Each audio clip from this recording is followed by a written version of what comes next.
his arms up to the side a little bit further where he is no longer in a position of strength.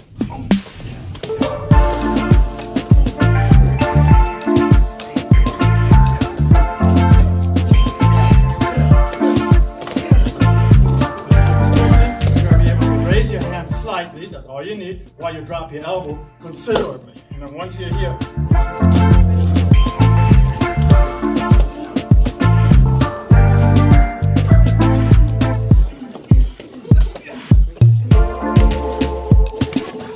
absolutely got to get my elbow down and my hand up, just like in crossing Talon. And part of that is accomplished by dropping the body.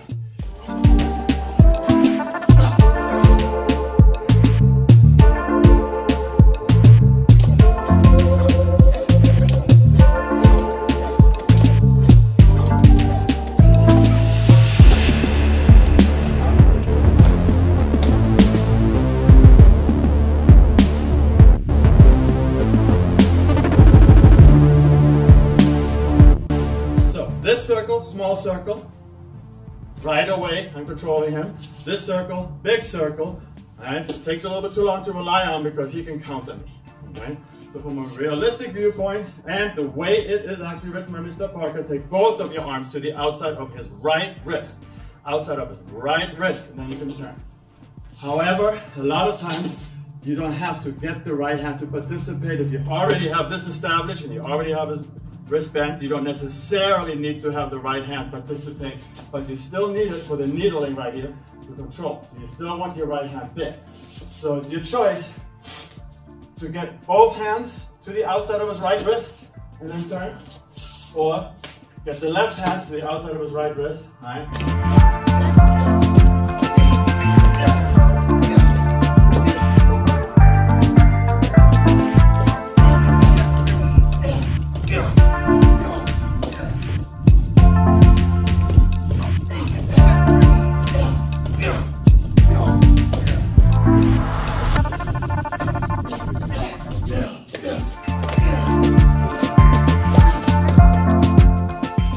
Once we do that, with this angle, we're going to do what we call needling, right? I'm going to go here, and then I'm going to be on the outside of his arms, and just like we have threading, we also have needling. In other words, I'm using his arm as a guide, stand over here for a moment, using his arm as a guide with both of my arms. That's a theme that happens quite a bit on brown belt. Right? Because again, we have to think of, excuse me, we have to think about multiple attackers, right? I'm going to have to do this sometimes without looking at him. I gotta feel him, I gotta feel my way to the target, right?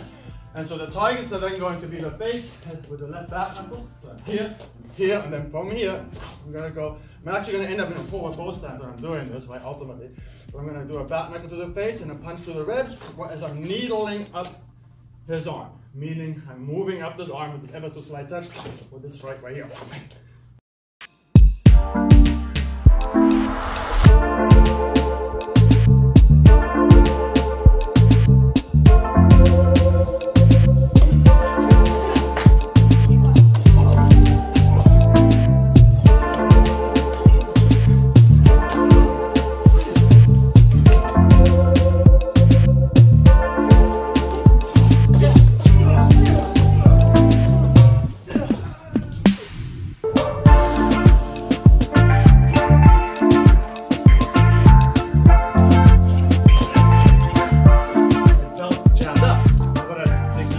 Understand was that, well, his arms are going to start coming up towards his face. So he's helping me. He's clearing a path right here for the kidney strike that's just beautiful.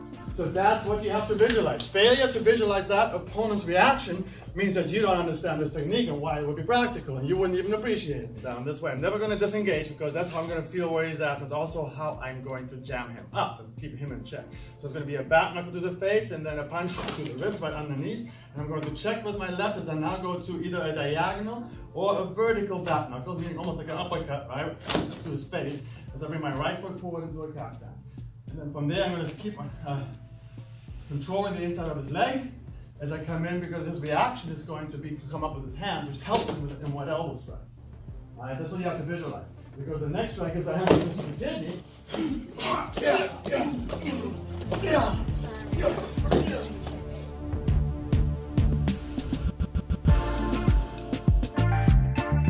You did the anchor your elbows, pivot to a reverse bow, Again, you don't have to lock into the stance. It's just so you can completely free yourself up of his grabs.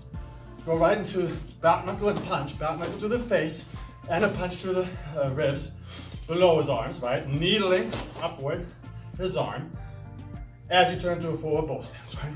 Here. And then immediately check his arm, his right arm with your left hand once you did the strike. And then get ready for the strike to the face as you move your right foot into the cat stance. All right, do you see that? With his arms going up, this makes a whole lot of sense. Not coming up the wood. So I'm here, and now bang, getting my elbow in. His arms are way up here, so that's a perfect angle for that kidney strike. With his arms moving up to then also take his leg out with the right knee as you go into a reverse wide kneel stance.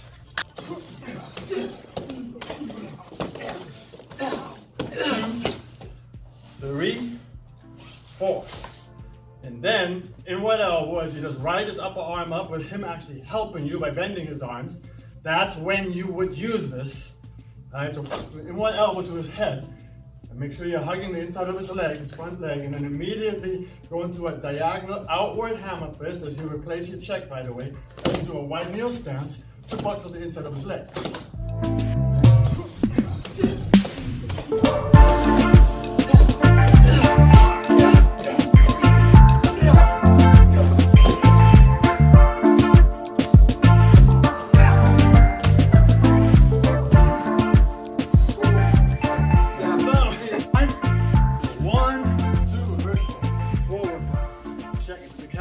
Neutral bow right here, reverse wide knee or rear crossover, reverse bow buckle, knee strike into the crossover. All right, step for Falcons.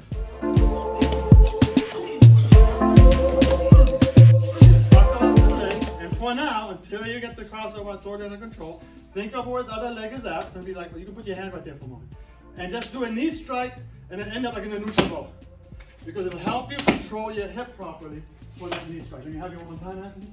So what I'm doing is I'm simplifying this basic until I get good with it by going from here, and then I say, all right, you know what? My main job is this knee strike right here.